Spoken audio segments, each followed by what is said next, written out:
Much of the current discourse around AI frames it as a printing press for passive income. However, when these generated outputs are pushed into the real world, the business machinery almost always grinds to a halt.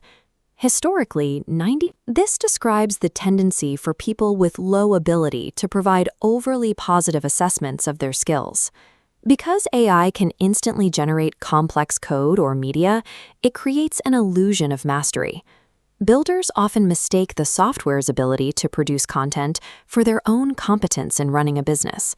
There is a perfect alignment between psychology and business failure. The peak of Mount Stupid, where confidence is highest despite low competence, sits exactly in the window where that first-year failure cliff begins. This is a well-documented human blind spot. As Charles Darwin observed, ignorance more frequently begets confidence than does knowledge. Inexperienced arrogance consistently hides the need for doubt. When builders assume that high-speed generation is a substitute for business acumen, they bypass fundamental market validation. That oversight almost always guarantees their eventual failure. This trap is most visible among individual creators attempting to monetize AI through digital assets, print-on-demand products, or faceless content channels. The fatal flaw in this model is the use of AI to mass-produce generic content without identifying a specific customer pain point first. They are creating supply before checking if there is any actual demand. This data explains the result. 42% of startups fail simply because there was no market need for what they built. Relying on AI volume without applying human editorial judgment forces you into a race to the bottom on price. You end up competing with thousands of others who are running the exact same unvalidated prompts. Software cannot create a market where one does not exist. It only accelerates the production of products that the market already ignores. We see the same friction in B2B sales. Freelancers and agencies are currently pitching AI automation to business owners who are becoming increasingly skeptical. To a buyer, the word AI often signals unproven risk and implementation headaches. They view it as a potential disruption to their existing workflows, rather than a growth engine. Businesses pay for revenue growth, lower costs, and plugged leaks. To a buyer, the software is just a tool used to reach those specific results.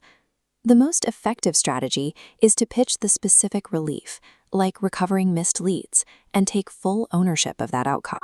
The AI should remain on the back end, invisible to the client. Institutional investors frequently fall for the same trap by funding technology over outcomes. Harvard Business School research indicates that 7.5 out of every 10 venture-backed startups fail, despite having access to substantial capital. Focusing the pitch on the underlying technology increases the likelihood of being ghosted. Selling a guaranteed operational outcome is what actually secures the contract. Then there are the internal tech champions, the founders and managers integrating AI directly into their company's core workflows. There is a strong tendency here to over-engineer. Teams often rush to build complex autonomous agents or API-driven workflows for tasks that don't actually require them. Scaling infrastructure before the model is proven is a major risk. 74% of high-growth startups fail because they scaled prematurely. This ZDNet decision tree matches tools to tasks. Level 1 is a basic chat for research.